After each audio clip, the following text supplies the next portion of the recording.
La prochaine conférence sera donnée par Jean-Philippe Marceau qui nous entretiendra sur de nouveaux arguments en faveur de la tradition métaphysique classique. Jean-Philippe Marceau a complété un baccalauréat en mathématiques et informatique et il a suivi ces deux programmes par une maîtrise en philosophie, ici même à l'Université Laval. Son mémoire portait sur la philosophie de l'esprit et il l'a complété il y a maintenant 2 ans de cela, en 2019. Il travaille en informatique depuis ce moment-là et plus précisément dans le domaine de l'intelligence artificielle. C'est un domaine qui à la fois, combine bien les mathématiques et l'informatique et aussi, disons, la philosophie de l'esprit. Il continue de s'intéresser à la métaphysique, un sujet qu'il explore en produisant des essais en ligne en plus de travailler en informatique et il tient aussi des chroniques à la radio et des podcasts. Alors, sans plus attendre, je lui cède maintenant la parole. Merci. Donc, je vais partager mon écran. Vous devriez voir le visage de quelques philosophes, justement, de la tradition métaphysique classique. Ce serait possible d'en prendre beaucoup d'autres, mais j'ai choisi celle-là parce que c'est certains auteurs qui viennent depuis quelques années sur le sujet dans des disciplines où on ne s'attendrait pas nécessairement à les voir, là, c'est-à-dire notamment en sciences cognitives, où on parlait un peu de Platon, d'Aristote, de Plotin, de saint Thomas d'Aquin, surtout pour essayer de donner un cadre à des résultats qu'on a aujourd'hui en sciences cognitives, en physique et aussi en philosophie de l'esprit, qui sont mal cadrés dans le réductionnisme qui était le cadre qu'on utilisait auparavant pour parler de ce genre de choses-là. Fait que ma présentation va avoir essentiellement deux parties. Je vais commencer par vous parler du réductionnisme puis de problèmes qui ont éclaté dans le réductionnisme depuis quelques décennies qui font qu'en fait, dans le domaine des sciences cognitives, il n'y a plus beaucoup de gens qui prennent encore le réductionnisme au sérieux. Les gens vont commencer à explorer d'autres choses. Ils ne seront pas tous pour autant des métaphysiciens classiques, mais je vais expliquer pourquoi non seulement la métaphysique classique revient, mais pourquoi je pense que c'est une très bonne solution pour cadrer des problèmes modernes qu'on a aujourd'hui. Donc, je vais commencer à vous parler du réductionnisme comme je viens de le mentionner. L'idée de base du réductionnisme, c'est d'essayer de ramener les choses au niveau le plus bas. C'est-à-dire qu'il n'y a rien au tout de plus que la somme de ses parties. Et c'est un paradigme qui était assez dominant pendant longtemps dans les milieux intellectuels. Que, par exemple, dans le cas de l'humain, on essaie de dire que ben, l'humain, c'est la somme de ses parties. C'est un ensemble d'organes qui est situé d'une certaine façon. Une fois qu'on comprend les composantes, on comprend le tout. Puis on peut continuer ça de façon fractale. Une fois qu'on comprend comment les organes fonctionnent, ben, on peut essayer de comprendre comment les cellules qui fonctionnent les organes fonctionnent, puis on n'a plus besoin de parler d'organes, on peut juste parler de cellules, et ainsi de suite. Au lieu de parler de cellules, on peut juste parler de protéines. Éventuellement, on parlera juste de particules. Puis l'idée, c'était qu'une fois qu'on comprendra bien ce qui se passe à cette échelle particulière-là, on connaît toutes les lois qui régissent ces entités-là. En principe, on sera capable de ramener toute la réalité à ce niveau fondamental-là qu'on comprend bien. Puis, comme je dis, c'était assez populaire comme méthodologie pendant longtemps, mais ça éclate depuis quelques décennies. On le voit particulièrement bien dans les sciences cognitives. Puis je vais essayer d'expliquer pourquoi. Il y a plusieurs problèmes, j'aurais pu en prendre d'autres, mais j'ai essayé de prendre trois problèmes en sciences cognitives qui sont assez parlants. Puis aussi, je vais combiner avec deux arguments qui viennent plutôt du domaine de la physique. Fait que je vais avoir comme, disons, des problèmes qui viennent du haut, à partir de l'esprit humain, puis des problèmes qui viennent du bas, c'est-à-dire des problèmes qui viennent de la physique. Puis je vais montrer justement qu'à cause de ça, les gens se détournent du réductionnisme pour se tourner vers d'autres choses. En l'occurrence, la métaphysique classique n'est pas juste ça, mais je vais expliquer pourquoi je pense que la métaphysique classique est une bonne avis. Donc, sans plus tarder, les problèmes dans les sciences cognitives. Un problème qui est devenu très connu dans les dernières décennies, entre autres à cause du philosophe australien que vous voyez à votre gauche ici, David Chalmers, c'est le problème difficile de la conscience. Fait que, il y a un paquet de, disons, de propriétés de la conscience phénoménale il y a un paquet de propriétés de la conscience que David Chalmers ne va pas nécessairement dire qui sont irréductibles. Il y a peut-être que, par exemple, une fois qu'on comprend le fonctionnement de diverses zones du cerveau, on est capable de prédire une bonne partie du comportement humain, y compris certains attributs qui ont rapport à l'esprit humain, comme comment on se comporte dans certaines situations, pourquoi on préfère certaines choses ou pas, blablabla. Mais il y a, par exemple, un nœud auquel Chalmers s'attaque, qui est devenu assez populaire dans la littérature là-dessus, qui est la conscience qu'on appelle phénoménale, c'est-à-dire l'effet que ça fait de ressentir quelque chose, de voir quelque chose, de sentir quelque chose, etc. On parle vraiment de qualité de sensation. Fait que là, quand on regarde la pomme rouge vive à votre droite ici, par exemple, ben, il y a un effet que ça fait de voir ce rouge-là. qui, selon Chalmers, n'est pas réductible à quelque chose qui serait neurologique ou ultimement physique. Puis il va utiliser plusieurs arguments, puis les assembler d'une façon qui l'a rendu assez célèbre dans le domaine. Je vais en mentionner juste une pour essayer de moins donner l'idée. Ce serait possible d'aller beaucoup plus loin, mais je vais essayer de donner une qui illustre bien le problème, à mon avis, qui vient d'un autre philosophe australien, c'est-à-dire Frank Jackson, que vous voyez à votre droite ici, qui utilise l'expérience de pensée de la chambre de Marie. Il nous demande d'imaginer une scientifique qui passe sa vie à étudier la vision, mais qui habite dans une pièce en noir et blanc. Donc, elle n'a jamais elle-même d'expérience de couleur, mais elle connaît tout ce qu'il y a à connaître au niveau réductif de la vision. Fait qu'elle va connaître toute la neuroscience, la psychologie, même la physique, la chimie, de ce que c'est que la vision. Fait qu'elle sait, par exemple, que quand il y a des photons de 700 nanomètres de longueur d'onde qui vont frapper ses yeux, il va se passer telle chose dans son cerveau, blablabla. Elle est capable de prédire un paquet de choses qui vont se passer. Elle n'a jamais eu elle-même l'expérience phénoménale du rouge. Puis, Jackson nous raconte que maintenant, imaginons ce qui se passe quand Marie quitte sa chambre en noir et blanc pour la première fois de sa vie. Puis disons qu'elle va voir quelque chose de rouge vif pour la première fois. Elle va faire l'expérience phénoménale du rouge pour la première fois de sa vie. Puis là, ce que Jackson nous dit de remarquer, c'est que à ce moment-là, Marie apprend quelque chose de nouveau. C'est la première fois de sa vie qu'elle sait phénoménalement c'est quoi du rouge. Donc ça, c'est une connaissance qu'elle n'avait pas quand elle faisait juste étudier de façon théorique réductionniste la vision. Puis ça montre que donc, le paradigme réductionniste n'est pas suffisant pour parler de l'ensemble de la réalité. En l'occurrence, il n'est pas capable de parler de l'expérience phénoménale de certaines choses. Il n'est pas capable de parler de la conscience humaine dans son ensemble. Bon, ça, c'est le genre d'argument qu'on va trouver notamment en philosophie de l'esprit, qui fait couler beaucoup d'encre depuis quelques décennies, justement à cause de Chalmers, qui a articulé ce genre de truc-là de façon très claire. Donc, c'est un argument. Je vais passer à un autre argument dans les sciences cognitives qui, lui, vient plutôt, qui vient moins de philosophie, puis un peu plus de l'étude, disons, sur la rationalité ou sur la cognition en tant que telle. Donc, la figure que vous voyez à votre gauche ici, c'est John Vervaeke, qui est un prof de sciences cognitives à l'Université de Toronto, qui fait souvent appel à Platon pour arriver à des conclusions assez techniques dans les sciences cognitives. Puis, il y a un paquet de tentatives de réduction de la rationalité qui ont été faites. La rationalité, c'est la capacité humaine à saisir des formes abstraites et à les manipuler. Il y a plusieurs tentatives qui ont été faites de réduire ça dans les sciences cognitives, puis ils ont tous échoué. Puis ce qui est amusant, surtout pour des gens qui connaissent la métaphysique classique, c'est que souvent, les choses se ramènent à des arguments un peu platoniciens. Ça va être de la même façon que dans les dialogues de Platon, on voit souvent Socrate qui s'entretient avec des gens qui essaient de réduire le beau ou la rationalité à des choses plus basses. Et Socrate arrive toujours à les faire se contredire d'une certaine façon. C'est essentiellement le genre de choses qui se produit aussi aujourd'hui quand des gens tentent de réduire la rationalité. Où l'argument final, ça va souvent avoir la forme que si tu essaies de réduire la rationalité à quelque chose de non rationnel, tu es en train aussi de miner la force de tes arguments rationnels pour cette conclusion-là. Donc, les gens vont se ramener à un genre de contradiction. Là, comme je dis, ça, c'est l'argument, disons, brut platonicien, mais ça va se traduire de façon précise de plusieurs façons, dépendamment des théories du jour pour essayer de réduire la rationalité. Et Hempel qui s'attaque à l'idée qu'on pourrait réduire la rationalité dans une théorie scientifique. Puis l'idée de base, c'est que, en fait, on se rend compte, toutes les théories, même des théories relativement simples, comme par exemple la théorie de gravitation de Newton, ces théories-là reposent toujours sur la rationalité pour être applicables. Parce que même, disons, si j'essaie d'appliquer les lois de Newton pour prédire comment une bille va descendre un plan incliné, j'ai besoin de ma rationalité pour mettre de côté un paquet de choses qui me permettent d'appliquer la théorie. Je dois, par exemple, pouvoir éliminer la friction de la bille avec l'air, la friction de la bille avec le plan incliné. Je dois éliminer le fait que, OK, je vais supposer qu'il n'y a pas d'aimant qui retient la bille. Je vais aussi devoir supposer qu'il n'y a personne qui vient bloquer la bille qui descend. Il y a une infinité de choses potentielles que je dois éliminer pour pouvoir appliquer une théorie. Et ça, c'est quelque chose qu'on fait avec notre rationalité.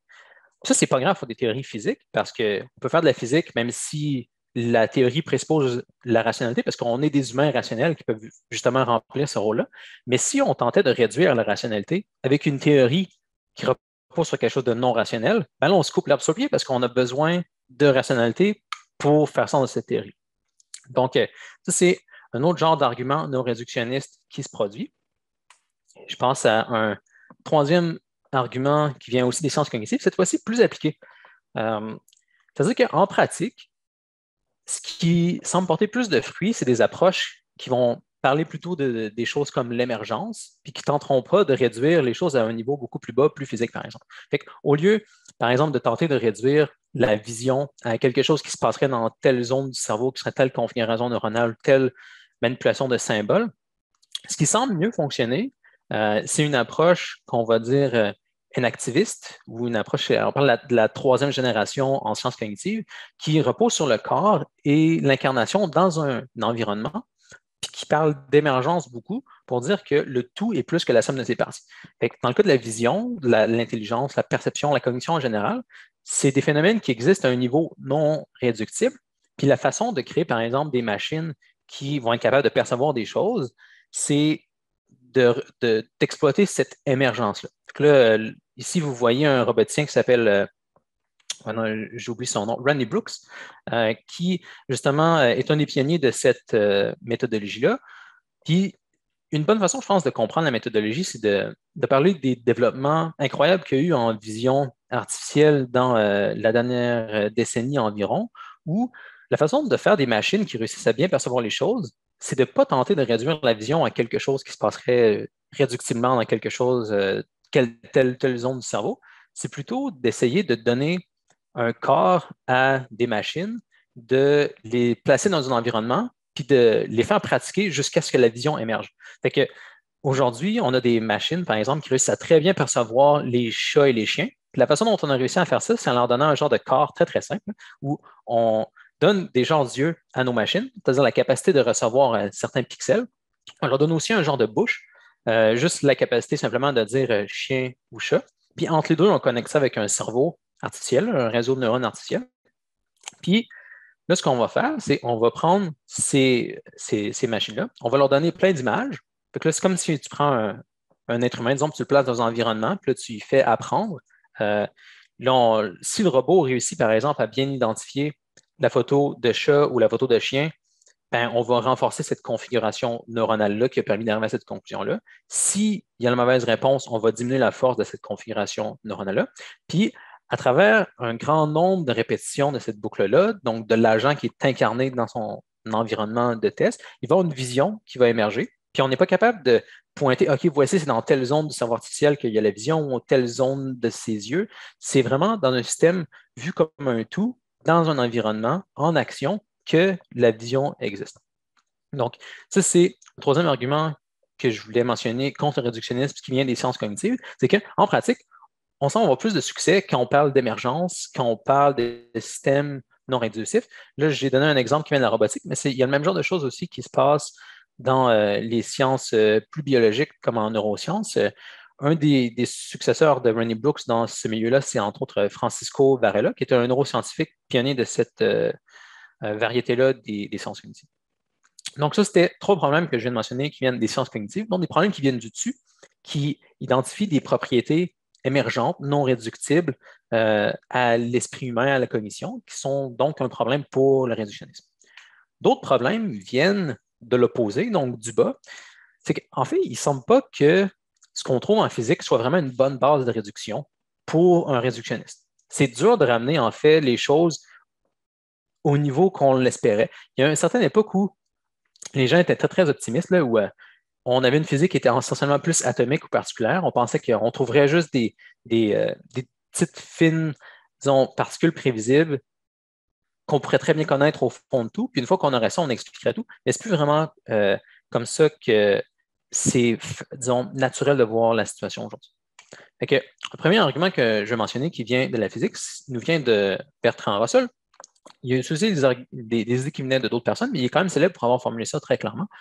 Il parle du fait que, en général, la physique décrit juste ces entités extrinsèquement et non pas intrinsèquement. Elle ne s'intéresse pas vraiment à la nature interne, autrement dit, des entités qu'elle étudie. C'est bien de prendre un exemple pour comprendre le point de Russell.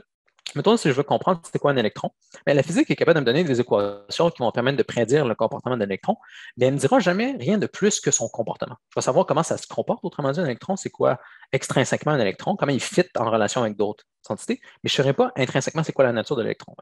Même si je dis par exemple que l'électron a telle masse ou telle charge, même ça ne dit pas vraiment qu'est-ce que c'est l'électron pour autant, parce que la masse ou la charge, ultimement, tout ce que je sais, c'est que si je mets telle masse ou telle charge dans telle ou telle équation, là, je vais justement pouvoir prédire qu'il va se passer telle ou telle chose. Ultimement, on ne sort jamais du comportement quand on reste dans le niveau de la physique. Donc, on ne sait pas c'est quoi la nature intrinsèque des entités qu'on étudie. Ça, c'est un problème pour le réductionniste qui essaierait de tout ramener à des entités physiques parce qu'il essaie de tout ramener son ontologie à des choses dont il ne nous dit pas c'est quoi la nature. Donc, ça, c'est certainement un inconfort, quelque chose que le réductionniste devrait nous dire. Puis, un autre problème assez drôle qui a surpris beaucoup de gens, c'est ce qui se passe au niveau à l'échelle quantique où là, il y a beaucoup de débats.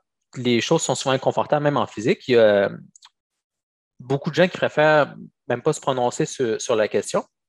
Mais certainement encore, si on regarde les sondages qui se passent de temps en temps sur les interprétations de ce qui se passe à l'échelle quantique, la majorité encore des gens dans les sondages vont nous dire que ce qui semble exister au plus bas niveau de la physique, c'est du potentiel. Ce n'est pas des particules ou des atomes comme on pensait par exemple dans les théories mécanistes de leur renaissance. Aujourd'hui, ce qui semble avoir au plus bas niveau de la physique, c'est juste du potentiel, ce n'est pas des particules.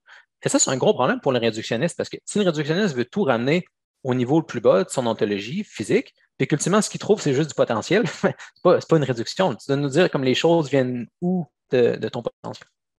Fait que, ça, pour résumer, là, je vous ai parlé de 5 problèmes contre le réductionnisme. Il y avait des problèmes descendants, des problèmes qui viennent du haut, c'est-à-dire des sciences cognitives. Il existe des choses qui semblent juste pas réductibles, notamment des choses qu'on voit dans l'esprit humain, c'est-à-dire la conscience phénoménale, l'effet que ça fait de voir, de percevoir des choses. Il y a aussi la rationalité, notre capacité à raisonner abstraitement des choses qui ne semblent pas réductibles à quelque chose de non rationnel. Puis aussi qu'empiriquement, les approches qui reposent sur l'émergence au lieu du réductionnisme ont plus de succès.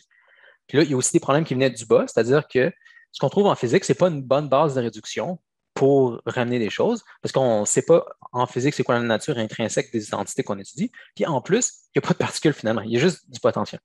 Fait qu'une façon de comprendre la métaphysique classique, puis pourquoi elle est en train de revenir en vogue comme ontologie des sciences, c'est qu'elle va comme prendre ces deux extrêmes-là qui sont problématiques pour le réductionnisme. Il utilise le platonisme pour cadrer l'ontologie des sciences.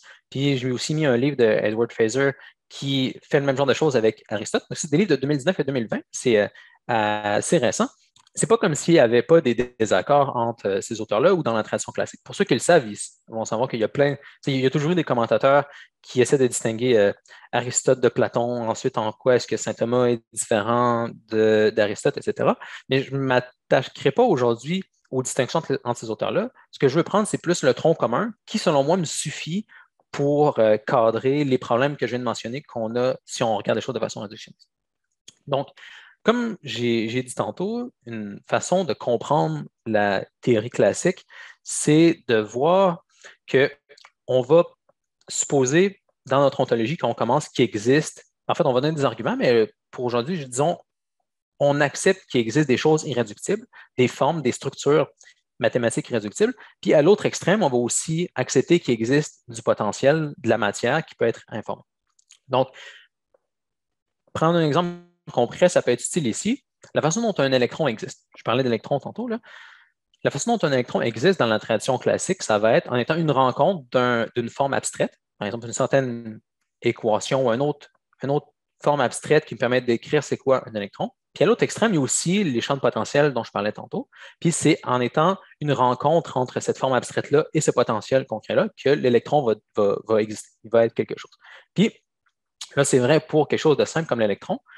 Puis ça peut avoir l'air compliqué comme façon d'expliquer c'est quoi un électron, mais la magie de cette explication-là, c'est qu'une fois qu'on a le cadre du fait qu'il existe des formes irréductibles et qu'il existe de la matière, on peut l'appliquer ensuite à tous les niveaux de la réalité. Il va y avoir une continuité, une complexification entre les différents niveaux de la réalité, mais la base va toujours rester la même, que j'utilise une forme abstraite et du potentiel.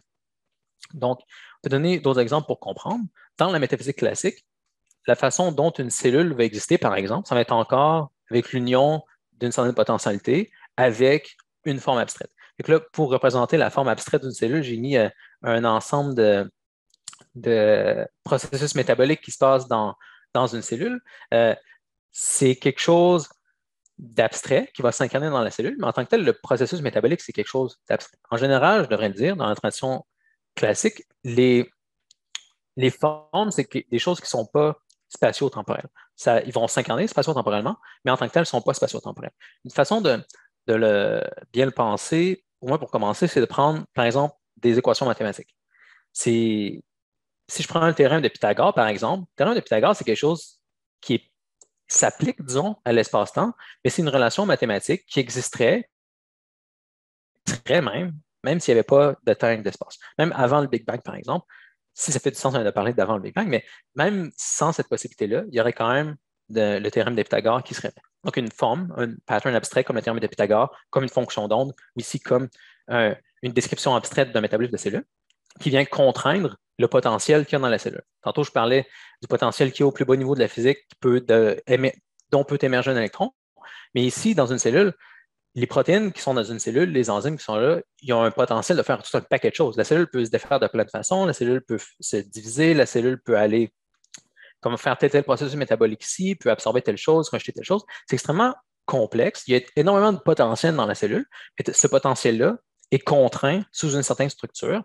Donc, elle prend une certaine forme. C'est comme ça que la cellule existe au lieu de se fragmenter ou de mourir d'une certaine façon.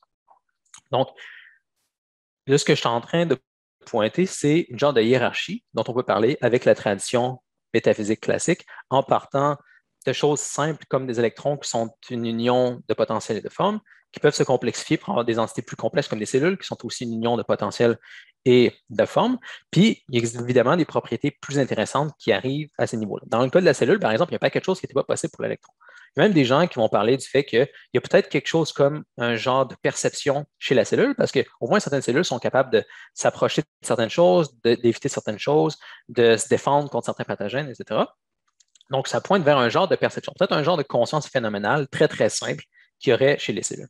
Donc, la distinction, par exemple, tantôt, au début, je parlais que pour les réductionnistes, c'est un problème, la conscience phénoménale, parce que ça ne semble pas être quelque chose de réductible.